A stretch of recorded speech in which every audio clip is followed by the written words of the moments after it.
साइंट ये एक स्टॉक का फोकस में है। स्टॉक इंट्राडे में लगभग 7-8% तक ऊपर चढ़ा गया था। इनफैक्ट अभी थोड़ा कंसोलिडेट कर रहा है। इसका मेन रीजन है कि कांस्टेंट करेंसी रेवेन्यू ग्रोथ इसकी एक्सपेक्टेशन से बहुत मजबूत आई है। इनफैक्ट 8% की इनकी डॉलर रेवेन्यू ग्रोथ है और लगभग 6.5% के ऊपर इनकी सीसी रेवेन्यू ग्रोथ रही है। मैनेजमेंट का गाइडेंस भी बहुत बेहतरीन है और आगे जाके क्वार्टरली $1 बिलियन के आसपास की रन रेट वो बनाना चाहते हैं क्वार्टर ऑन क्वार्टर। तो कहीं ना कहीं रिजल्ट्स के बाद और गाइडेंस के बाद स्टॉक में ज़बरदस्त तेजी, अभी भी लगभग 6.25% ऊपर ये स्टॉक कामकाज करता हुआ दिखाई पड़ रहा है। दूसरा वोडाफोन आइडिया। ऑब्वियसली यहाँ कुमार मंगलम बिरला साहब ने बोर्ड को 2 साल बाद फिर से ज्वाइन कर लिया है, लेकिन नॉन एग्जीक्यूटिव रोल रहेगा। मार्केट में स्पेकुलेशन ये है कि बिरला साहब के आने के बाद शायद यहाँ फंड रेजिंग की कवायद जो बाकी है वो शायद तेज़ हो जाएगी और शायद इसीलिए स्टॉक में लगभग 9% की ज़बरदस्त वॉल्यूम के साथ तेज़ी आपको दिखाई पड़ रही है। हालांकि स्टॉक बहुत ही ज़्यादा नीचे सरकार के कन्वर्जन प्राइस से, जब सरकार ने EGR ड्यूज कन्वर्ट किए थे, उसके नीचे ट्रेड कर रहा है। और आखिर में SW सोलार और स्टर्लिंग विल्सन सोलार की बात करें तो नतीजे बहुत ही वीक।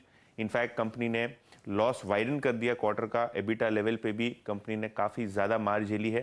कंपनी इसका रीज़न ये बताती है कि काफ़ी सारे Q4 में ऑर्डर अनएग्जीक्यूटेड रहे थे, इसके लिए रेवेन्यू वो बुक नहीं कर पाए हैं। ऑर्डर बुक हेल्दी है, उसके बावजूद बाजार को रिजल्ट्स पसंद नहीं आए। लगभग 8% की मंदी के साथ ये स्टॉक ट्रेड कर रहा है रिजल्ट्स के बाद। जेम पोस्ट नंबर्स लगभग 8% का पेन यहाँ पे स्टर्लिंग एंड विल्सन। ये दिन बहुत बहुत शुक्रिया स्टॉक्स ऑफ द डे समझाने के लिए। वोडाफोन आइडिया आपके स्क्रीन पे 10% ऊपर नाउ, और साइंट क्लियरली एक सबसे स्ट्रॉन्ग कैंडिडेट। और याद रखिएगा साइंट का ऑल टाइम जो हाई है वो भी इंट्राडे बेसिस पे था, not exactly on closing basis. वो था करीब 1293 रुपये, और क्लोजिंग बेसिस पे जो इसका ऑल टाइम हाई है वो बताता हूँ मैं आपको क्या था। वो एक सेकेंड, वो करीब ट्रेजेक्ट्री थी 1215 की, तो बेहद नज़दीक उस अपने ऑल टाइम हाई के ट्रेजेक्ट्री के आके ट्रेड कर रहा है। निफ्टी आईटी आपकी स्क्रीन पे 15 अंक ऊपर है। और एक बार विप्रो को ले आई, हालांकि अनुज ने एक बार कार्यक्रम के दौरान इस स्टॉक पर बातचीत कर ली थी। इट्स 364 हल्का सा पुल बैक लेके ट्रेड करता हुआ।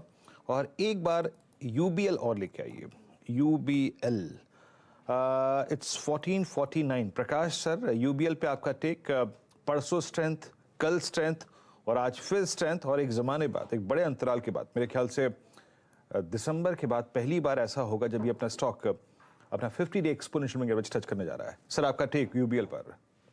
ले लेना चाहिए सबसे पहले यूनाइटेड ब्रेवरीज। उसका रीजन मैं बता देता हूं।